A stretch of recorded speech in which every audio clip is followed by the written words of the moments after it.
E3 2011. Right now, we're going to talk about one of the biggest games at E3, and that is the rebirth of Tomb Raider. Of course, you saw it yesterday, right after Modern Warfare 3 in the Xbox 360 briefing. It's not coming until late 2012, but right now we've got Karl Stewart from Crystal Dynamics with us to talk about Tomb Raider, which has taken this show by storm. Last week, we had an amazing CG trailer that was talk of the internet that you directed to sort of reveal this vision for Lara, and then people were shocked on Monday morning. Then you brought the gameplay to the table. So this is pretty early for a game that's not coming out until late 2012, right? Yeah, it's very early, but we believe that reimagining an icon like Lara Croft takes time for people to understand the vision and direction we want to go in. So it's about right now introducing you to this young 21-year-old girl embarking on her first journey, and as we get closer to launch, we'll start getting you up to sort of how she becomes that infamous Lara we all want her to be. So tell us about rebirthing Tomb Raider, because obviously Lara is one of those classic video game characters, but over the years the Tomb Raider games just sort of got progressively worse and worse, and you really did have to do a complete reboot. Tell me about sort of that process of deciding what development team was going to do it, and how you were going to sort of rebuild her, because you have to rebuild the team, the marketing, all these elements, right? Yeah, well, Crystal Dynamics inherited Tomb Raider from Core way back probably 8 years ago now, and we started working on Legend, and we continued the canon from Legend, Anniversary to Underworld, and then we had a little title, Guardian of Light. And really, when we finished Underworld, we decided that we wanted to put our mark on the Tomb Raider franchise. We wanted to show what the studio is made of, and give us the opportunity to go back to the very beginning and tell an origin story which nobody's ever told before. Right. And with that comes kind of looking at the pillars of Tomb Raider and making sure that we don't forget who we are. We're still a Tomb Raider experience, but we want to make it modern. We want to make it that people feel the Tomb Raider brand is culturally relevant. And in doing that, we want to get more about the emotion of the character, more about getting into the psychological side of who she is, how she becomes this character. She won't ever be the same character you once remembered. But the technology is amazing. I mean, this is all your own engine, your own kind of internal technology at Crystal?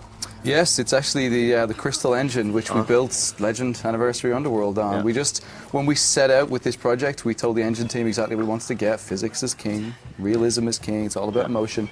And they really went to bat on building the engine from the ground up and delivering this awesome experience. We're pretty proud of the guys.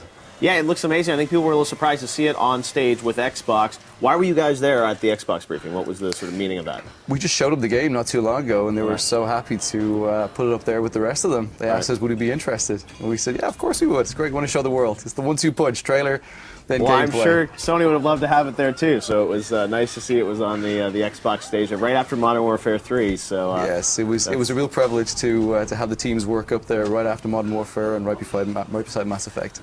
Yeah, that was phenomenal. So tell us a bit about the CG piece that you directed. I know that was a long process working with VisualWorks in Japan to bring that to life.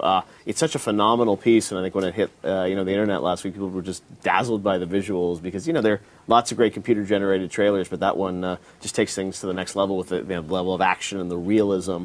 Can you maybe tell us a bit about the making of that? How did it come together? Yeah, well, thank you. We're pretty proud of it. The team at VisualWorks have done an awesome job. Yes, we're very proud to be able to work with those guys. So when Square Enix purchased Eidos and the Crystal Dynamics, one of the first projects they started working on was Deus Ex, and the work that they do is phenomenal. We were blown away from day one, and obviously we had the option to use many different studios, and we felt these guys had the potential to be able to deliver the realism and the emotion that we wanted to get.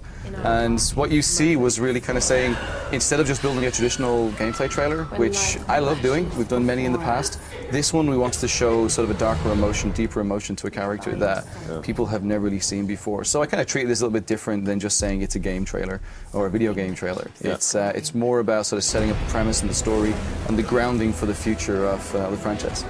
Yeah, it's an amazing piece that we go through. Now, the story of this trailer, is this really sort of, what sets up the beginning of the game, or how would this actually be in the game, or? So we're looking at that right now. The idea I always had was, working with the team in the studio, we had this idea of, this is Lara's first adventure. She steps foot on the ship, the Endurance, and going looking for the lost fleet of the Kublai Khan, east coast of Japan, and obviously everything's happy. She thinks she's going on her first big one, and everything goes horribly wrong within a couple of days. And we tried to sort of condense all of that into an experience of emotion. And through this, we see Lara in ways in which we've never seen her before. We see the fact that she's sort of nearly dies. In the past, Lara would pull out her guns and sort of blow out through the escape route. We wanted to show a side of a character that she's not who we think she is. She doesn't make that leap of faith. She falls. backwards into the water, and then it repositions her on the islands. That's where the journey really begins. That's all about Survivor is Born. Yeah, well, there was a great demo on Xbox, and all the E3 judges a few weeks ago. We got to see even more of the game and some of the other levels, and it seems like you guys are really far along with this adventure. For folks that didn't see that content, can you maybe tell them a bit about where Laura's adventure is going to take her and the kinds of gameplay we'll see later on in the game? Yeah, what we've been shown so far is really sort of two of the main three pillars, and that first is that smart resourcefulness. What you saw at the Microsoft conference yesterday was us having to condense our 15, 20-minute experience into about 5.5 minutes, so it was very hard to see everything we have in that area. But that area alone is all about the resourcefulness of building blocks of sort of how Lara interacts with the world, how physics play. And then we move into the next stage, which we're showing behind closed doors right now, which is all about exploration, dynamic traversal, where we really give the player freedom to be able to move around spaces with ease, with action-centric movement. Although we're not an open world game, we want that immersive, dynamic story. We want to move away from where we were in the past, which is all about the binary movements. Now it's about action-centric freedom. It's a very different take on the franchise, I have to say. Yeah, no, it's exciting. You know, it's amazing to see the visuals and you know, where you're taking the narrative as well, which I think is something that people are excited to see where you go with it. And the puzzle elements, like this sequence that I got to play a few weeks ago, was you know, super cool to be able to, you know, be in there and puzzle around an environment that is, you know, so visually rich. Reminds me a lot of what the Uncharted games have done, and I can't wait to check this out next year. It's going to be absolutely phenomenal. When are we going to see this game again? Because it's not coming out till late 2012, so the fans, I think, saw this, they're like, oh my god, I want to see more. Is it going to be a little while now? You're going to go into your foxhole?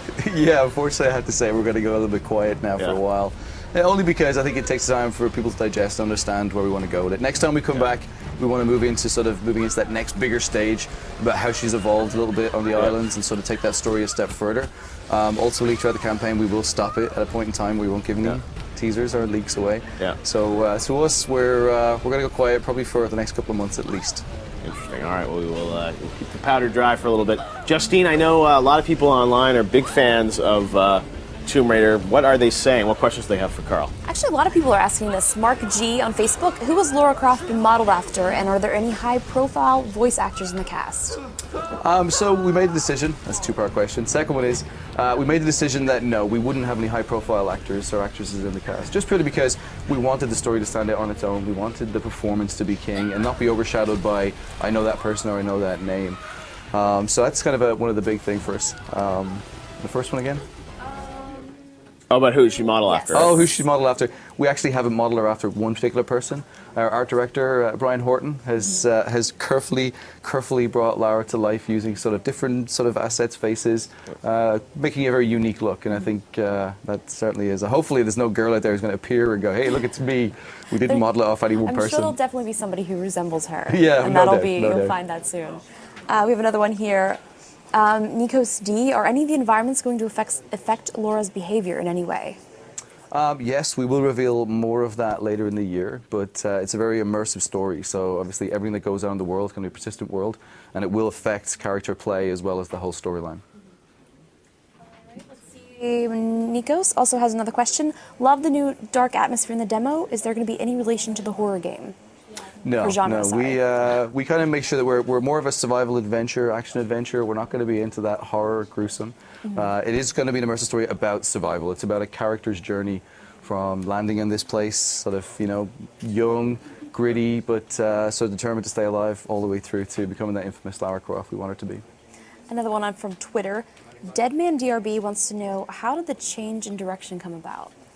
Well, as mentioned, once we finished Underworld, we took a step aside and thought we want to put our mark on it. We want to show a very different side to Tomb Raider, one that hasn't really been exposed before. It's, you know, Lara in the past has become somewhat of a caricature of herself, and people didn't really have that affinity anymore. I know there's a lot of fans out there who really loved where Lara was, but we felt that we needed to go and sort of bring it to a broader market, really bring out an appeal of Lara that people have never seen before, sort of more of a psychological effect and also sort of that emotional effect. All right, here's another one. We've got from Prince of Price 101 on Twitter. Can we expect any Kinect functionality in Tomb Raider? No, we've been sort of making it pretty public that we've sort of stepped away from trying to tailor the experience, which is the true experience is all about the player being immersed into that world. And we don't believe right now that we've found the right model to be able to sort of take people out of the experience and have them jumping around. There's nothing to say that in the future we may not look at other Lara experiences, but right now I think people who've experienced the game feel that it would be the right thing to just break it apart. Jordy4G on Twitter says, any dinosaurs in the game? Remember the original Tomb Raider? I get that question a lot. There's no dinosaurs, and world reveal, there's no swimming either. Let's see if we have any other Twitter questions here. Well, I have one for you, Karl. The voice, I know a lot of people have asked me, in the CG trailer, there's obviously a new voice for Lara. Can you tell anyone about who that is? I've got that question a lot on Twitter. No, I actually spoke to her last week. We only just signed her. I can't tell you who she is. I have to be very careful I don't let it out by mistake. But it's not a celebrity or anyone? No, she's an upcoming star. We're very proud and privileged to be working with her, but no, we're going to announce that in the near future. Excellent. All right, well, cool. It's good to hear Lara's new voice.